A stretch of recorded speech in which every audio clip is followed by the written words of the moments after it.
And my second question is, na-aksidente ka raw sa inyong taping. Can you share with us?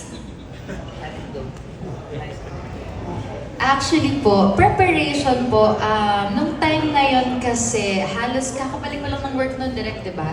So medyo mentally din, preparation, sinet ko yung isip ko na bago to papasukin ko and movie. And gusto ko nga kasi ma-experience yung sinasabi nilang tataksomes.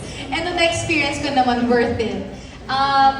Yung sa accident naman po, hindi naman po maiiwasan, pero ito siguro yung film na hindi ko na-feel na may accident because parang ang feeling ko parte siya nung ginawa namin. And isa siya sa mga memorable experience for me because yun makikita mo yung passion ng bawat isa. Parang feeling ko, why will I cut yung passion ng bawat isa dun sa eksenang yun dahil lang natusok ako.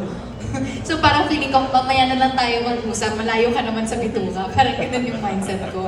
And siguro dahil pag-usapan na rin yung accident, merong isang scene na alala mo direct yung nabato ako sa table.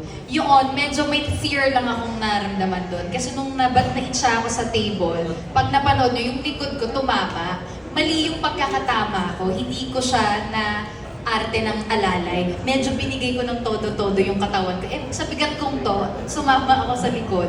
Medyo lumamig sa parang nagkaroon ng ground yung buong katawan ko.